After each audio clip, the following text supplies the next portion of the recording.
Bem-vindos todos a mais uma oportunidade de vivenciarmos juntos a Evangelho Terapia. Para aqueles que ainda não tiveram a oportunidade de nos ouvir falar, a Evangelho Terapia é uma prática que essa Casa de Amor, que é a Casa de Zico Horta, vem usando há quase 3 anos. Mas é uma prática que começou em outra casa, que foi a Casa do Caminho. Foi lá, há 14 anos atrás, que recebemos a orientação do mundo espiritual, que criássemos um grupo, onde estudaríamos o Evangelho, mas mais do que estudar o Evangelho, era fazer as nossas vidas mergulharem no Evangelho. A proposta da Evangelho Terapia é que nós, ao lermos o Evangelho, sintamos que nesse momento o Cristo preparou e separou essas palavras para nós. Que possamos, mais uma vez, agradecer ao Pai a oportunidade da vida. Que possamos, mais uma vez, agradecer àqueles que são os nossos pais, que nos possibilitaram o corpo físico para que nele abrigasse um espírito necessitado de aprendizado. Um espírito que precisava amar e ser amado, perdoar e ser perdoado. Não fossem eles, os nossos pais, esta oportunidade não seria possível. E hoje, quando estamos aqui falando com vocês, ainda é sexta-feira. Mas depois de amanhã, no nosso calendário, celebramos o Dia das Mães. Se não me engano, por volta de 1910 ou 12, uma filha nos Estados Unidos quis honrar a sua mãe. E ela escolheu, era um dia 12 de maio, e ela então propôs que nesse dia fosse feito um culto de agradecimento a essa mãe, e a partir dali a ideia se proliferou. Então, no segundo domingo de maio, nós temos a oportunidade de reverenciar nossas mães. Primeiro reverenciamos a nossa mãe espiritual, Mãe de Jesus, aquela que nos ensina a amar e perdoar sempre e indistintamente, porque ela acreditou nos ensinamentos de seu filho. E depois, reverenciamos nossas mães biológicas, aquelas que nos abrigaram em seus ventres, mas muitas delas não puderam ou não quiseram cuidar daqueles que abrigaram, mas já foram tão generosas nos abrigando, já foram tão generosas não nos abortando, e por isso somos muito gratos. Por isso nós temos que reconhecê-las como portadoras de uma grande oportunidade. E eis que então surgem em nossas vidas aquelas que nos estendem as mãos e nos dizem com os seus olhos: venham para o meu colo, e lá se sentirão filhos e filhas da minha carne. E nós caminhamos ao encontro desses corações e assim nos sentimos. A elas a nossa eterna gratidão. E enquanto eu estava aqui, ouvindo a Ave Maria e fazendo a minha prece para começar a Evangelho Terapia, peguei o Evangelho como habitualmente fazemos, né? Eu e André. E na minha prece eu pedi a Jesus que eu pudesse, nessa Evangelho Terapia, fazer referência ao nascimento, fazer referência à vida, fazer referência a minha mãe Maria, a minha mãe que é mãe de Jesus, a minha mãe que me pariu, a minha mãe que de mim cuidou. E eu confesso a vocês, confidencio a vocês, que eu ainda vivo um momento muito especial. A mulher do meu filho deu à luz ao meu neto, no dia 6 de maio. Então, nesse momento, o meu coração transborda de gratidão. Mais um espírito retorna ao mundo físico para aqui cumprir o seu propósito. E mais gratidão ainda emana do meu coração. E como nós nunca, não deixamos que o nosso evangelho fique viciado, né? Porque às vezes abrimos e dizemos, não, sempre essa página. E quando eu peço que os amigos espirituais conduzissem a leitura de hoje, como sempre pedimos, mas o meu coração pedia que eu pudesse também falar de Maria. Capítulo 4 do Evangelho segundo o Espiritismo. Ninguém poderá ver o reino de Deus se não nascer de novo. Ninguém poderá ver o reino de Deus se não tiver um ventre que o abrigue.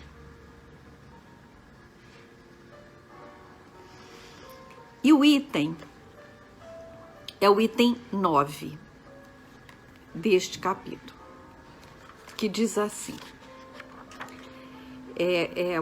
esse item é o subtítulo de ressurreição e reencarnação.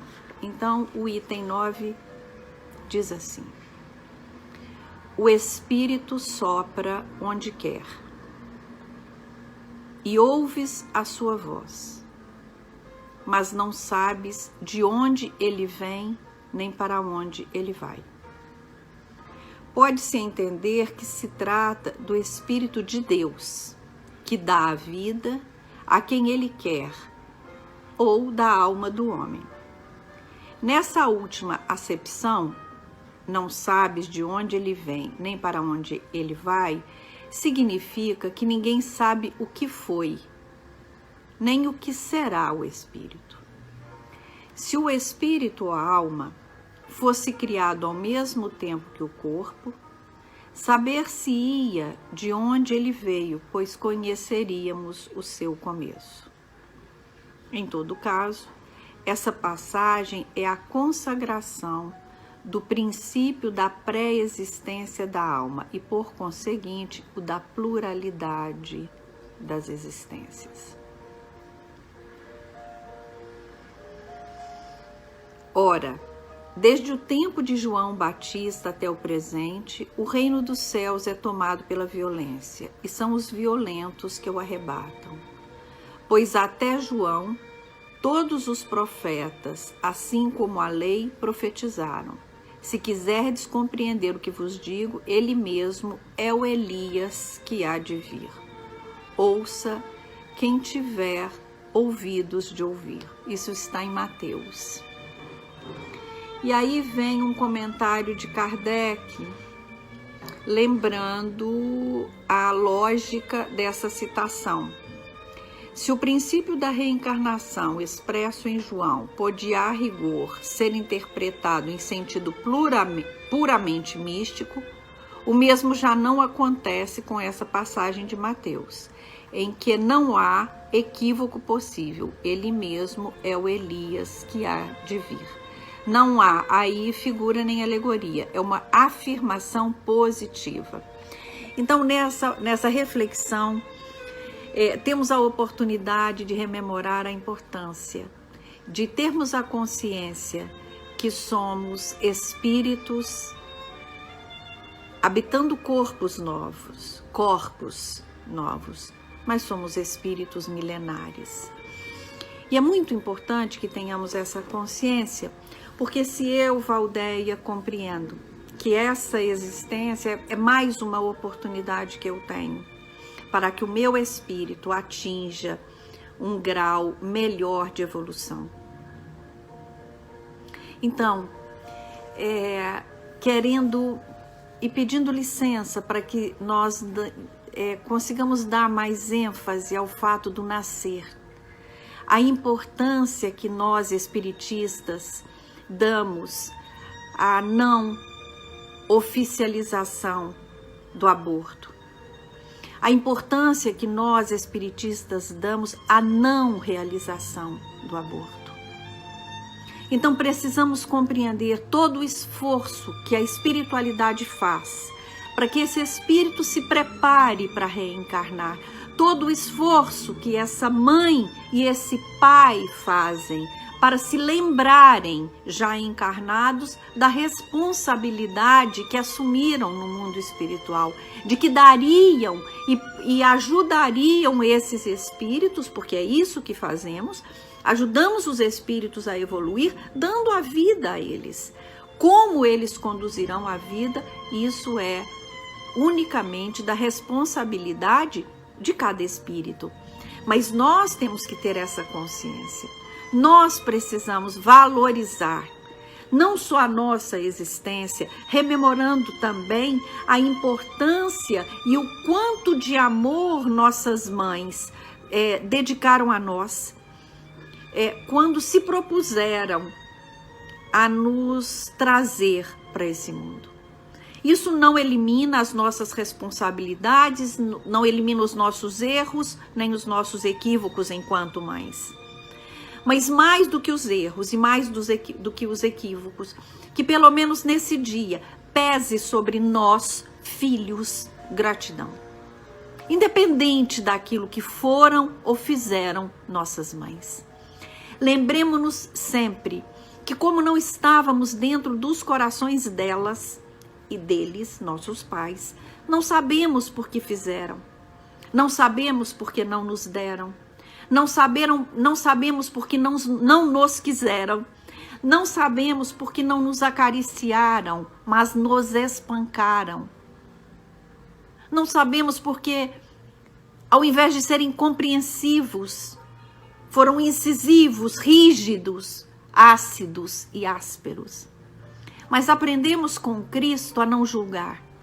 E é porque queremos executar, aprender e vivenciar esse ensinamento deles, não julgamos.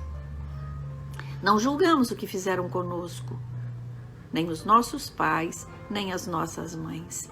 Mas vamos nos lembrar sempre que o fato de estarmos aqui, encarnados, nesse momento planetário, foi só porque um coração amoroso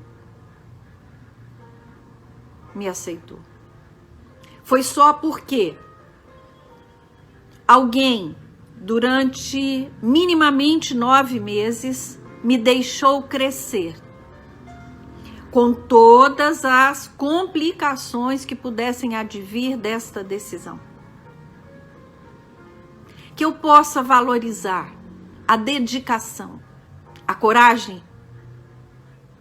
Porque como espiritista, sei que posso não ter sido um grande amor da vida da minha mãe biológica ou da minha mãe de criação. Ou que elas talvez não tenham sido um grande amor da minha vida, mas eu preciso dessa experiência para amorizar, para adocicar essa relação. Eu preciso estar neste papel de filha e de mãe, para que eu possa harmonizar o meu espírito. É o meu espírito quem necessita dessa experiência. Então, que usemos esse dia para que nos preocupemos e nos perguntemos se verdadeiramente entendi o meu propósito. E me pego muitas vezes pensando naquelas pessoas que tiveram a companhia de suas mães durante um espaço pequeno e que muitas vezes lamentam por isso. E compreendo o lamento. Mas como espiritista, eu sou levada a pensar: esta mãe que hoje não está mais no plano físico, ela continua olhando por mim, ela continua zelando por mim, ela ainda vela meu sono se eu precisar, ela ainda me aconchega quando eu me sentir só. Ela é capaz de se alegrar com a minha alegria e ela é capaz também de se entristecer com a minha tristeza. Mas ela é principalmente a oportunidade de eu viver, experienciar o amor e o perdão. Então, vamos buscar para não ficar mais, para não pesar mais, para não ficar mais forte a falta do que a presença. Não importa se estou mais tempo só do que tive a companhia dela. Não importa se nem o rosto dela eu vi, porque ao nascer, no meu nascimento, ela retorna para o mundo espiritual. Eu não deveria lamentar isso, ou eu não deveria me entristecer muito por isso. Me entristecer o suficiente para me recolher, porque a tristeza promove o recolhimento. Mas no instante que eu me recolhesse, eu de novo pudesse me exaltar, eu pudesse vibrar de alegria e gratidão. E que nesse movimento de rememorações, cada um de nós, cada uma de nós, independente de termos experimentado a maternidade ou não, vejamos até a ausência dos filhos biológicos como um exercício de maternagem. Porque quando eu não tenho que do meu ventre tenha nascido um ser, eu me oportunizo a amar a todos que cruzem o meu caminho. E quantos não são assim? E quantos não amam intensamente assim? Nem por isso menos valorosos são. Então, quando Maria, mãe de Jesus, busca Judas, apesar de ter sido ele o instrumento para o sacrifício maior do Cristo, em nome do amor, ainda assim ela o busca e diz a ele: venha para o meu colo, e eu buscarei uma mãe que te acolha e te ame. Então sempre nós teremos a oportunidade, seja na função materna ou filial, de amar.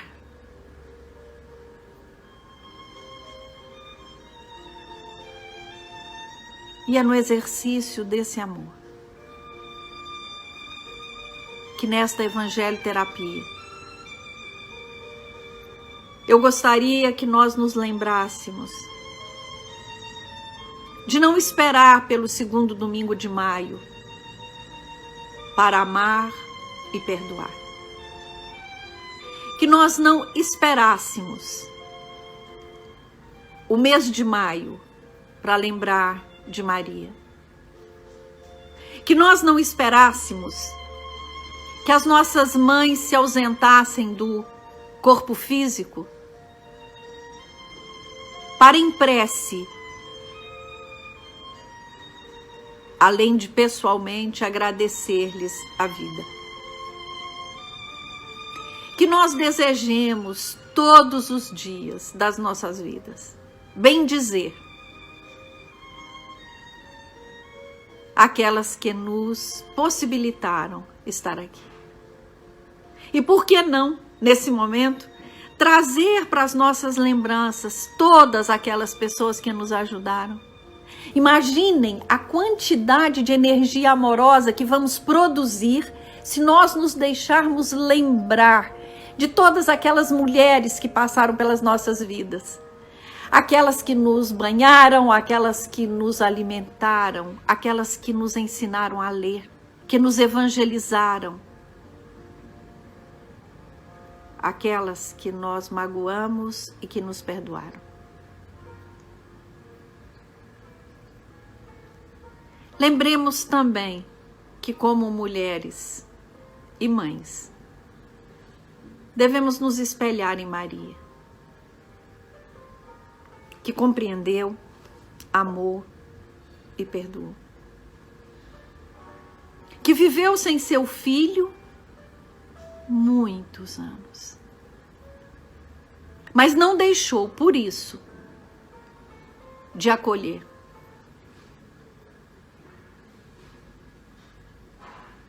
E que desta forma nós possamos, não só hoje, mas todos os dias, agradecer a ela, a essa mãe querida, que nos acolhe sempre que necessitarmos. Vamos então nos lembrar da prece que fazemos sempre quando nos lembramos dela.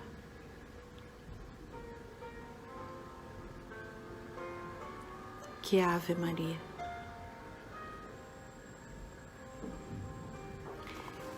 E me perdoem aqueles que já ouviram, mas eu vou contar de novo. Segundo os espíritos superiores, quando Maria estava ainda grávida do nosso irmão maior Jesus, estava grávida também sua prima, Marta. E elas moravam em lugares relativamente longe, distantes. Isabel, desculpem, eu falei que a prima de Maria se chamava Marta. Não, a prima de Maria se chamava Isabel. E Isabel queria muito estar com Maria, na hora que ela queria muito a companhia de Maria, quando seu filho nascesse. E aí Maria disse a ela: Isabel, quando você sentir que seu filho vai nascer, faça uma fogueira. E eu daqui, porque Isabel morava na colina e Maria morava na planície. E eu daqui verei o sinal da fogueira e saberei que seu filho vai nascer e irei até você. E assim as duas combinaram. Isabel volta para sua casa. E naquela noite Isabel tem um sonho. E no sonho, seu filho lhe diz: Mãe, Maria traz em seu ventre o Salvador. Isabel acorda de manhã com a certeza de que aquilo não tinha sido um sonho, mas que tinha sido uma comunicação, que ela tinha sido comunicada, que Maria era a mãe do Salvador. Isabel não se contém e desce aquela serra para contar isso para Maria. E então ela bate à porta da casa de Maria. E quando Maria abre a porta, Isabel lhe saúda: Ave Maria, cheia sois de graça, e o Senhor está contigo hoje e sempre. Bendito é o fruto que está em teu ventre. Ele é Jesus, o Salvador. Ele é o Messias que vem nos salvar. Ó Maria, cheia sois de graça, e o Senhor está contigo, hoje e sempre. Te pedimos que rogue ao Pai por todas nós, por todos nós, agora e na hora da nossa morte. Amém. Graças a Deus.